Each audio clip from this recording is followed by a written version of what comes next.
It's a game called Spyfall. Spyfall is a social deduction game where one of you is the spy, and everyone's trying to figure out who is the spy. Spy is trying to avoid detection. So the premise of this game is that there's a number of different locations you could conceivably be in, and the locations are spelled out in the middle of the rule book. So you got an airplane, you could be at an amusement park, you could be at a bank. And what's going to happen is at the beginning of the game, you're going to get a pack of cards. It's going to be in one of these little Ziploc baggies. And you're going to take the cards out.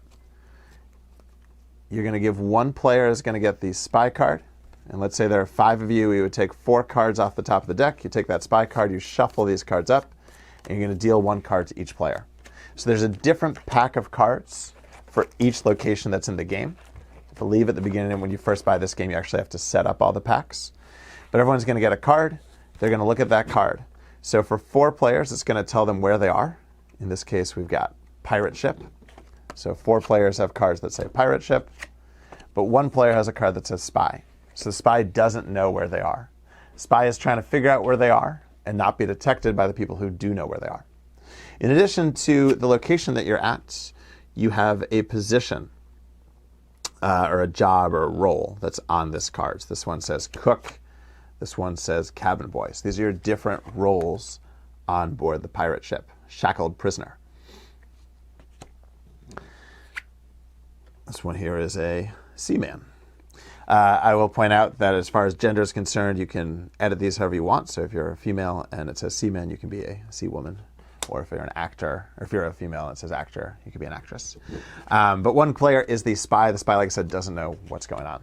So the way this game is going to work is you're each asking questions to each other.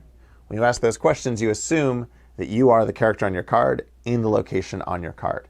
And you're trying through those questions to find out who the other people are. So for example, I might say, do you think there's going to be rough weather over the next few days?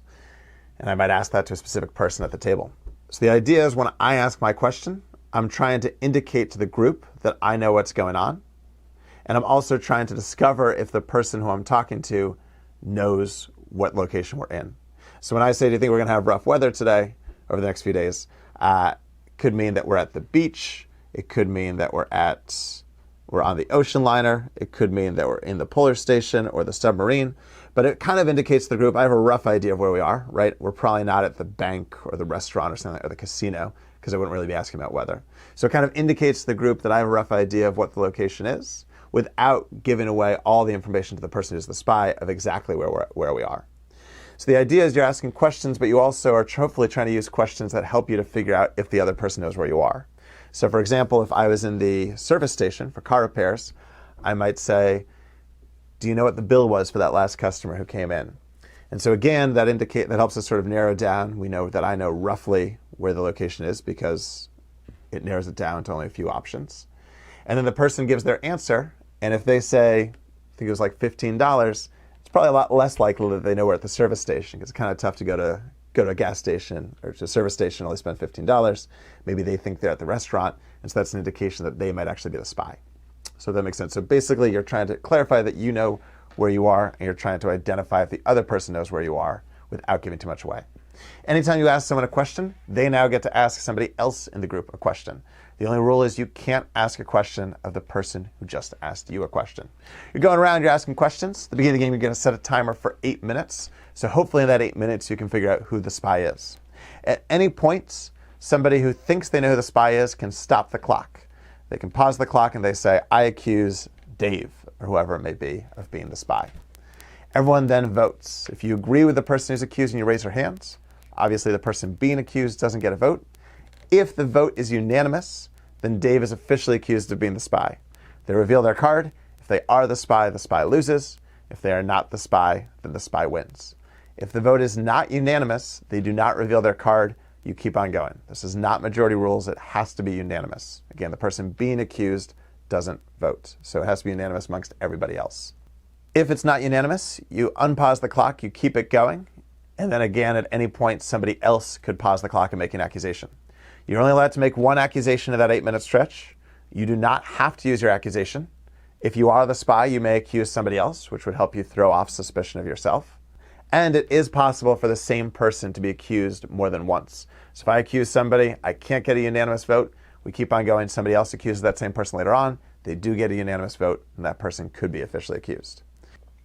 The other thing that can happen is the spy can stop the clock. They can say, I am the spy. They reveal their spy card, and I think I know where we are. And they would then guess which location you're in based on all the questions that have been asked before that point and the answers that have been given. So if I declare that I'm the spy and I guess correctly, then I win.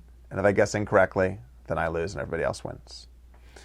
If we get to the end of the 8 minutes and the spy has not revealed themselves and the spy has not been unanimously accused, then we're going to go around. Everyone's going to have a final chance to make an accusation.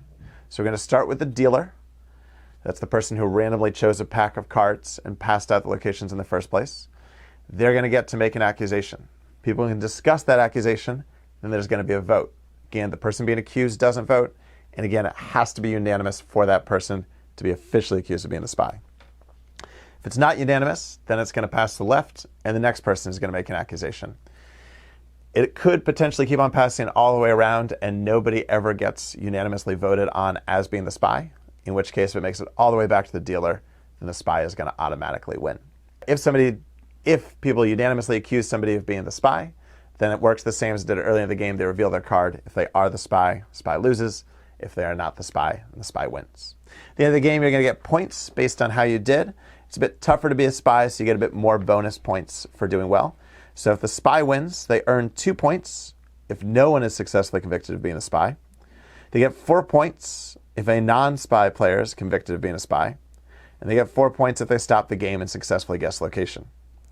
However, if the spy loses, then each non-spy player earns 1 point, and the player who initiated the successful accusation of the spy earns 2 points instead, whether that accusation was mid-round or during the end of the round.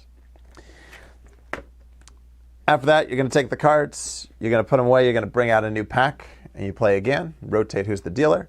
And the idea is you play a preset number of rounds. The game recommends 5, but you can play however many you want, just to come up with that number ahead of time, and then whoever has the most points at the end of the game is your winner.